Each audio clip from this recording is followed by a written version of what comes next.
Pernahkah kalian membayangkan seorang anak kecil berusia 10 tahun harus duduk berjam-jam di rumah sakit untuk melakukan cuci darah? Sayangnya, ini bukan lagi sebuah adegan film sedih, melainkan realitas pahit yang sedang melanda negeri kita. Angka kasus diabetes tipe 2 dan gagal ginjal pada anak-anak melonjak drastis hingga mencapai level yang mengkhawatirkan. Banyak orang tua yang merasa sudah memberikan yang terbaik, namun tanpa sadar memberikan racun manis setiap hari. Apa yang sebenarnya terjadi pada tubuh anak-anak kita? Mari kita bedah kenyataan pahit yang disembunyikan di balik kemasan warna-warni. Selamat datang di pembahasan mendalam kita hari ini, di mana kita akan mengungkap sisi gelap industri makanan dan minuman kemasan. Kita seringkali tertipu oleh label sehat atau gambar buah-buahan segar di kotak minuman anak. Padahal, ada agenda besar yang tersembunyi di balik strategi pemasaran raksasa industri ini yang mengincar lidah anak-anak sejak dini. Di video ini, kalian akan mendapatkan informasi krusial mengenai kandungan berbahaya yang jarang dibahas. Pastikan kalian menyimak setiap detiknya agar bisa menjadi pelindung bagi kesehatan keluarga kalian sendiri. Mari kita mulai dengan data yang sangat mengejutkan mengenai tren kesehatan anak saat ini. Menurut laporan medis terbaru, terjadi peningkatan signifikan pada kasus komplikasi ginjal kronis di kalangan pasien di bawah usia 18 tahun. Penyakit yang dulu identik dengan lanjut usia, kini justru menyerang mereka yang masa depannya masih sangat panjang. Fenomena ini bukan terjadi secara kebetulan atau karena faktor genetik semata. Ada pergeseran pola konsumsi yang sangat masif selama 2 dekade terakhir yang merusak sistem metabolisme anak. Kita sedang menghadapi krisis kesehatan publik yang tidak terlihat namun sangat mematikan. Diabetes mellitus tipe 2 pada anak-anak kini bukan lagi hal yang langka ditemukan di puskesmas maupun rumah sakit besar. Hal ini sangat berkaitan erat dengan resistensi insulin yang dipicu oleh asupan gula yang luar biasa tinggi sejak usia balita. Tubuh anak-anak yang masih berkembang dipaksa untuk memproses beban gula yang bahkan orang dewasa pun akan sulit mengatasinya. Akibatnya, pankreas bekerja terlalu keras dan akhirnya gagal menjalankan fungsinya secara normal. Inilah awal mula dari berbagai komplikasi organ tubuh lainnya, termasuk kerusakan syaraf dan penglihatan. Kita harus menyadari bahwa 1 botol minuman manis bisa menjadi pemicu rantai penyakit ini. Lalu, siapa yang harus disalahkan dalam pusaran masalah kesehatan yang rumit ini? Mari kita arahkan sorotan tajam kita ke industri makanan dan minuman kemasan yang mendominasi rak supermarket. Mereka menghabiskan miliaran rupiah bukan untuk membuat makanan yang menyehatkan, melainkan untuk riset titik ketagihan atau bliss point, titik di mana kombinasi gula, garam, dan lemak membuat otak anak-anak terus menginginkan produk tersebut lagi dan lagi. Ini adalah teknik manipulasi psikologis yang sangat efektif untuk mengunci loyalitas konsumen sejak usia dini. Kesehatan anak dikorbankan demi mengejar angka keuntungan yang fantastis di laporan tahunan perusahaan. Salah satu senjata utama industri ini adalah High Fructose Corn Syrup atau HFCS yang harganya jauh lebih murah daripada gula tebu biasa. HFCS adalah jenis pemanis buatan yang sangat sulit diproses oleh hati dan memiliki dampak buruk langsung pada metabolisme. Karena harganya yang ekonomis, produsen menggunakannya secara berlebihan dalam hampir semua produk, mulai dari roti hingga sereal anak. HFCS tidak memberikan rasa kenyang, sehingga anak-anak cenderung mengonsumsinya dalam jumlah besar tanpa merasa penuh. Inilah yang menyebabkan penumpukan lemak visceral dan perlemakan hati pada anak-anak yang masih sangat muda. Dampaknya terhadap ginjal sangatlah destruktif karena meningkatnya tekanan darah secara sistemik. Selain gula, ancaman tersembunyi lainnya yang sering luput dari perhatian kita adalah kandungan natrium atau garam yang luar biasa tinggi. Makanan instan dan camilan gurih yang menjadi favorit anak-anak mengandung pengawet berbasis natrium untuk menjaga rasa dan daya simpan. Natrium berlebih ini memaksa ginjal anak untuk bekerja ekstra keras, menyaring kelebihan mineral dari dalam darah. Jika proses ini terjadi terus-menerus setiap hari, unit penyaring kecil di ginjal yang disebut nefron akan mulai mengalami kerusakan permanen. Banyak kasus gagal ginjal pada anak dimulai dari kebiasaan mengonsumsi mie instan dan kerupuk kemasan secara rutin. Ginjal mereka yang kecil tidak dirancang untuk memproses limbah kimiawi sebanyak itu. Taktik pemasaran yang digunakan industri ini benar-benar sangat licik dan menargetkan psikologi perkembangan anak. Mereka menggunakan karakter kartun yang lucu, warna-warna cerah, dan hadiah mainan untuk menarik perhatian mata kecil di lorong belanja. Anak-anak belum memiliki kemampuan kritis untuk membedakan mana makanan yang baik dan mana yang hanya sekedar iklan. Mereka akan merengek meminta produk tersebut karena asosiasi kebahagiaan yang dibangun oleh iklan televisi dan media sosial. Industri ini tahu betul bahwa jika mereka bisa menguasai selera anak-anak sekarang, mereka akan memiliki pelanggan setia seumur hidup. Ini adalah bentuk eksploitasi kesehatan yang terstruktur secara masif. Pernahkah kalian membaca label nutrisi di balik kemasan dengan sangat teliti dan merasa bingung dengan istilah-istilahnya? Itu memang disengaja, agar konsumen awam sulit memahami apa yang sebenarnya mereka beli untuk anak mereka. Produsen sering menyembunyikan kandungan gula dengan menggunakan lebih dari 50 nama yang berbeda, seperti maltodextrin atau sirup agave. Mereka juga menggunakan klaim bebas lemak untuk menutupi fakta bahwa produk tersebut sebenarnya mengandung gula yang sangat tinggi sebagai pengganti rasa. Kebohongan label ini adalah cara mereka untuk tetap terlihat sehat di mata orang tua yang sedang terburu-buru belanja. Kita sedang dijebak dalam labirin kata-kata teknis yang menyesatkan. Minuman kemasan yang diklaim mengandung sari buah asli seringkali hanyalah air gula dengan perasa sintetik dan pewarna kimia. Kandungan vitamin yang mereka banggakan biasanya adalah tambahan sintetik yang tidak bisa diserap tubuh sebaik nutrisi dari buah asli. Justru, serat alami yang ada pada buah dihilangkan sepenuhnya, sehingga gula langsung melesat masuk ke aliran darah tanpa hambatan. Hal ini menyebabkan lonjakan insulin yang sangat drastis dan berulang kali terjadi dalam satu hari. Bayangkan betapa lelahnya organ tubuh anak yang harus menghadapi serangan kimia ini berkali-kali setiap harinya. Tanpa serat, gula tersebut berubah menjadi beban metabolisme yang sangat berat. Dunia medis kini mengenal istilah Gen Alpha Health Crisis karena tren penyakit kronis ini. Kita melihat peningkatan jumlah anak yang menderita hipertensi atau tekanan darah tinggi, yang merupakan faktor risiko utama gagal ginjal. Tekanan darah tinggi ini seringkali tidak terdeteksi karena orang tua jarang memeriksa tensi anak mereka secara rutin. Padahal, pembuluh darah kecil di dalam ginjal sangat sensitif terhadap tekanan yang tidak stabil. Sekali terjadi kerusakan pada pembuluh darah tersebut, fungsi ginjal akan menurun dan sulit untuk dikembalikan seperti semula. Inilah mengapa diagnosis seringkali terlambat saat kondisi ginjal sudah mencapai tahap yang sangat kritis.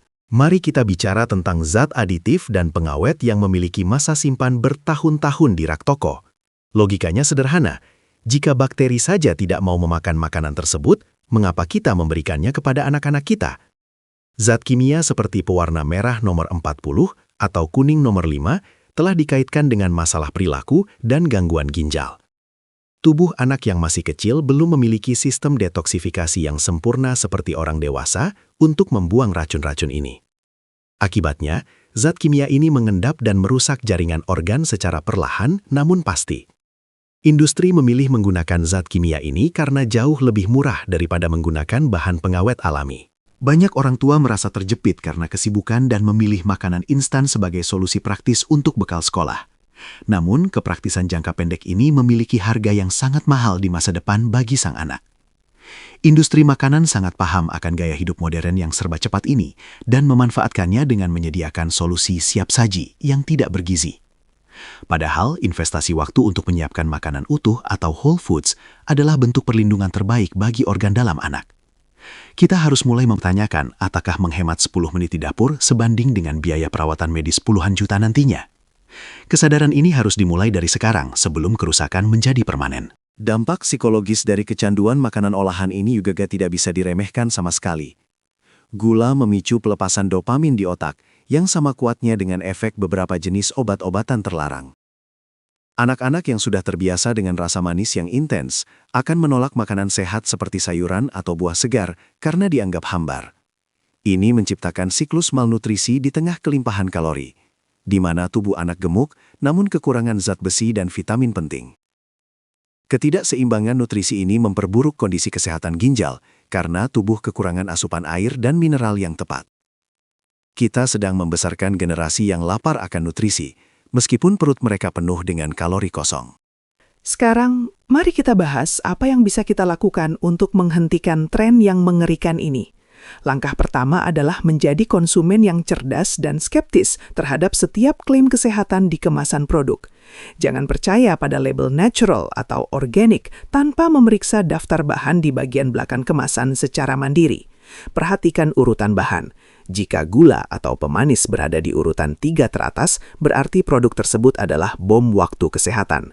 Mengurangi konsumsi minuman manis secara bertahap adalah langkah paling efektif untuk menurunkan risiko diabetes dan gagal ginjal.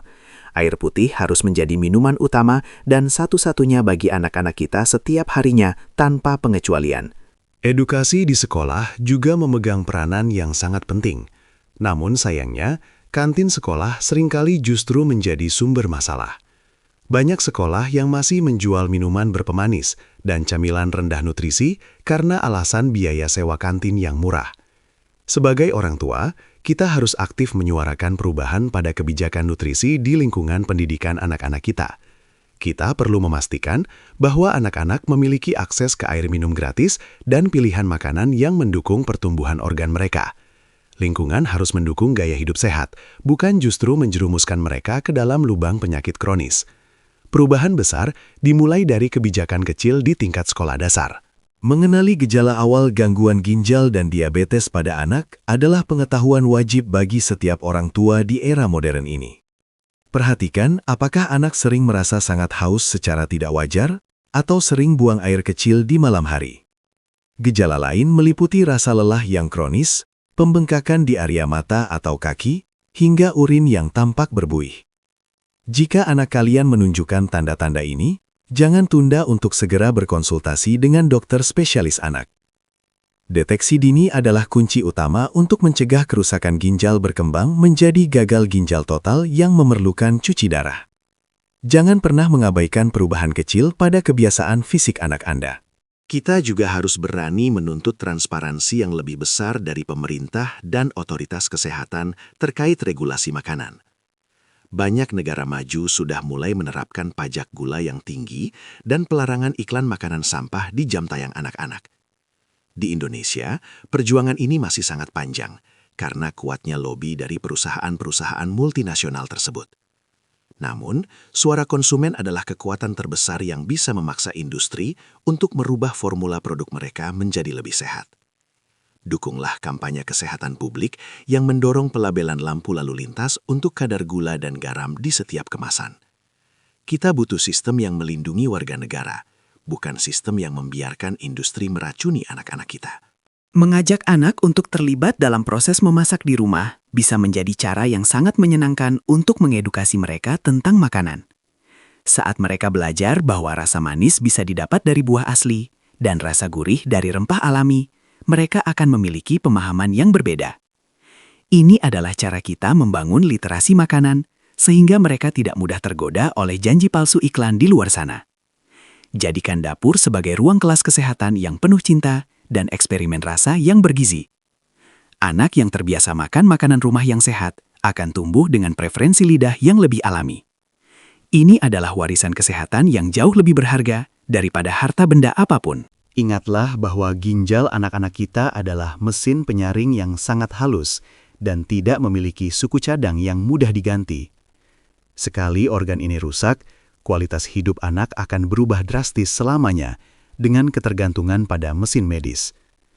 Jangan biarkan masa depan mereka yang cerah direnggut oleh segelas minuman soda atau sebungkus makanan ringan yang hanya enak sesaat. Kita sebagai orang tua adalah garis pertahanan terakhir bagi kesehatan mereka di tengah serangan industri yang tak kenal ampun. Mari kita ambil kendali penuh atas apa yang masuk ke dalam tubuh anak-anak kita, mulai dari hari ini. Kesehatan adalah fondasi utama bagi mereka untuk meraih cita-cita setinggi langit. Seringkali kita merasa kasihan atau tidak tega jika tidak menuruti keinginan anak untuk makan camilan manis kesukaan mereka. Namun, sebenarnya, rasa kasih sayang yang sejati adalah dengan berani berkata tidak demi kebaikan jangka panjang mereka. Menanamkan disiplin makan sejak dini memang sulit dan penuh drama, tetapi hasilnya akan sangat terasa saat mereka dewasa nanti. Anak yang sehat adalah anak yang memiliki kesempatan lebih besar untuk bahagia dan produktif di masa depannya. Jangan biarkan rasa bersalah kita sebagai orang tua yang sibuk ditebus dengan memberikan makanan sampah sebagai hadiah. Hadiah terbaik adalah tubuh yang bugar dan organ yang berfungsi dengan sempurna. Sebagai penutup, marilah kita sebarkan informasi ini kepada sebanyak mungkin orang tua lainnya di luar sana yang mungkin belum tahu. Banyak dari mereka yang masih terjebak dalam mitos industri dan butuh pencerahan agar bisa mengambil keputusan yang lebih baik. Dengan berbagi video ini, kalian sudah berkontribusi dalam gerakan besar untuk menyelamatkan ginjal anak-anak Indonesia. Mari kita ciptakan komunitas yang peduli akan kesehatan generasi mendatang dan tidak tunduk pada tekanan industri makanan kemasan. Setiap perubahan kecil yang kita lakukan di rumah akan berdampak besar jika kita melakukannya bersama-sama. Terima kasih sudah peduli dan mau belajar bersama demi masa depan yang lebih sehat. Terima kasih sudah menonton video ini sampai selesai, teman-teman. Semoga informasi tentang sisi gelap industri makanan ini memberikan perspektif baru bagi kalian semua dalam menjaga kesehatan keluarga. Jangan lupa untuk selalu memeriksa label sebelum membeli dan prioritaskan bahan-bahan alami di meja makan kalian. Mari kita bersama-sama menjadi konsumen yang kritis dan tidak mudah termakan oleh iklan yang menyesatkan. Tetap jaga kesehatan, perbanyak minum air putih, dan pastikan anak-anak kita mendapatkan nutrisi terbaik yang layak mereka dapatkan.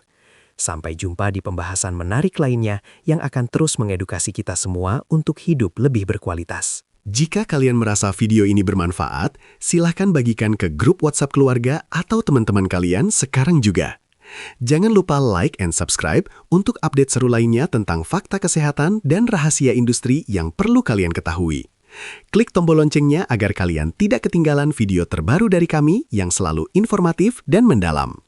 Mari kita bangun masa depan anak Indonesia yang lebih sehat tanpa diabetes dan gagal ginjal.